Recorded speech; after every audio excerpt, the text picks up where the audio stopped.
నమస్కారం అండి. అంతర్యామిలో ఈరోజు అంశం మంచిని పంచే గుణం. వినిపిస్తున్నది మీ విజయభాస్కర్. కొంతమంది సత్పురుషులు సమాజంలో ఉన్న మంచిని మాత్రమే దర్శించడం అలవర్చుకుంటారు.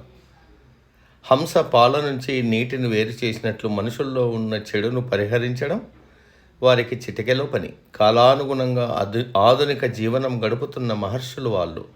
ఏ పూర్వ పుణ్యమో ఆ మహానీయుల పరిచయ భాగ్యం. దైవం మానవ రూపంలో జన్మిస్తాడని పెద్దలు చెప్తారు.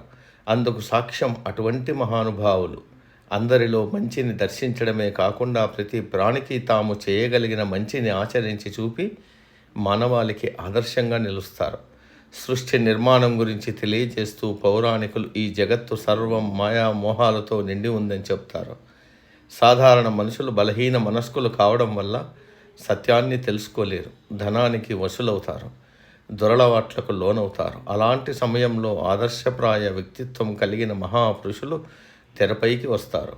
వారిని సరిదిద్దేందుకు ఉపన్యాసాలు ఇవ్వరు, ఆచరణ ద్వారా మాత్రమే సమాజానికి ఆదర్శమవుతారు. వేదాలు మొదలుకొని సకల శాస్త్రాలు మనిషిని సన్మార్గవర్తిని చేయడానికే ప్రాధాన్యమిచ్చాయి. శత్రువు పట్ల దయను ప్రదర్శించమని చెప్పడమే కాకుండా ఆచరించి చూపిన మహీతలం భారతావని. మంచితనం శాఖలుగా ప్రపంచమంతా విస్తరించాలని, మానవీయతాలతలు ప్రజల హృదయాల్లో అల్లుకోవాలని అందరూ అభిలషిస్తారు. చిన్నారుల మనస్తత్వానికి దగ్గరగా ఉండటం ఆ స్వప్నాన్ని సాక్షాత్కరింపజేస్తుంది. కల్మషమెరుగని బాల్యంలో అందరినీ మంచివారిగానే భావిస్తాం. అపరిచితులు బుగ్గ గిల్లిన అందంగా నవ్వి సంతోషాన్ని పంచిపెడతాం. ఎవరెవరు అపకారం చేస్తారన్న అనవసర భయాలు ఉండవు. అందరినీ సమానంగానే చూస్తాం. నిర్మలమైన అలాంటి మనసు భగవంతుడికి నెలవవుతుంది. పరోపకారమే పరమావధిగా ఈ సృష్టి జీవం పోసుకుంది. పంచభూతాలు వివిధ రూపాల్లో ప్రాణకోటి హితానికి కారణమవుతున్నాయి. మంచిని పంచడమే ప్రకృతి సహజ గుణం. అది నిశ్శబ్దంగానే జరుగుతుంది. అనేక పరిశ్రమల వ్యర్థాల కారణంగా గంగాజలం కలుషితమవుతోంది.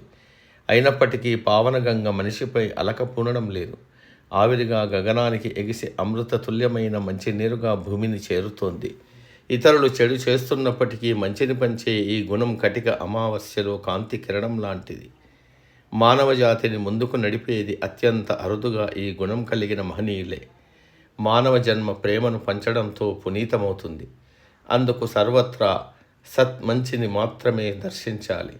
పదవి అధికారాలను పక్కన పెడితే ప్రాథమికంగా మనందరం మనుషులం.